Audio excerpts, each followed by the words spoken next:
সম্মানিত দর্শক, আসসালামু আলাইকুম। আশা করি সকলে ভালো আছেন। বরাবরের মতো আজকেও আপনাদের মাঝে গ্লাস কাপ মাছের আরেকটি ভিডিও নিয়ে উপস্থিত হলাম। তো মাছ চাষি ভাইয়ারা, আপনারা যারা গ্লাস কাপ মাছের পোনা খুঁজতেছেন, যারা গ্লাস কাপ মাছের পোনা চাষ করতে চান, তাদের জন্য আজকের এই ভিডিওটি। আশা করি ভিডিওটি না টেনে সম্পূর্ণ ভিডিওটি দেখবেন। গ্লাস কাপ মাছ, যা বর্তমান সময়ে যে কোনো মাছের সাথে চাষ করা যায় বা এককভাবেও চাষ করা যায়। এই মাছগুলো আপনার খাবারও লাগে খুব কম। সাধারণত পুকুরের লতা পাতা, ঘাস বা কচুরি পেনা খেয়ে এই মাছগুলো জীবন ধারণ করে থাকে।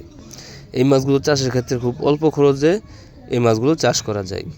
তাই আপনারা যারা ভালো জাতের উন্নত মানের অরিজিনাল গ্লাস কাপ মাছের পোনা খুঁজতেছেন, তারা চাইলে আমাদের ভিডিও স্ক্রিনে দেওয়া নাম্বার আছে অথবা ভিডিও ডিসক্রিপশনে দেওয়া নাম্বার আছে।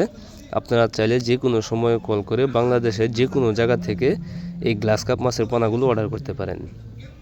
বর্তমান সময়ে স্ক্রিনে যে সাইজগুলো দেখতেছেন, এগুলো হচ্ছে আপনার 3 থেকে 4 ইঞ্চি সাইজের, অর্থাৎ এর থেকে বড় সাইজেরও নিতে পারবেন বা এর থেকে আরও ছোটো সাইজের পোনাও আমাদের কাছ থেকে আপনারা সংগ্রহ করতে পারবেন।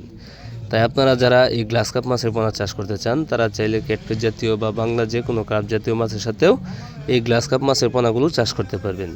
এগুলো প্রতি শতাংশে সর্বোচ্চ আপনার 70 থেকে 80 পিস চাষ করা যায় কালচারের ক্ষেত্রে।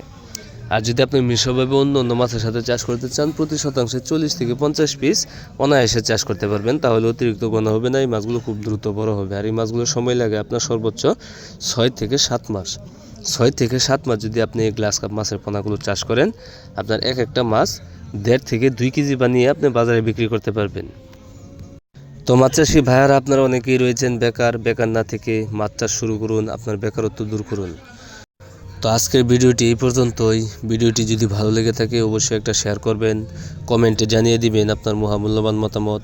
আর আপনারা যারা আমার চ্যানেলটি সাবস্ক্রাইব করেননি, আশা করি চ্যানেলটি সাবস্ক্রাইব করে এরকম আরও নতুন নতুন ভিডিও পেতে সাথে থাকা বেল আইকনটি অন করে দিবেন, যাতে করে পরবর্তীতে আমাদের যে কোনো ধরনের ভিডিও দেওয়ার সাথে সাথে আপনি খুব সহজভাবে পেয়ে যান। তো আজকের মতো এখানেই বিদায় নিচ্ছি। সবাই ভালো থাকবেন, সুস্থ থাকবেন। আসসালামু আলাইকুম।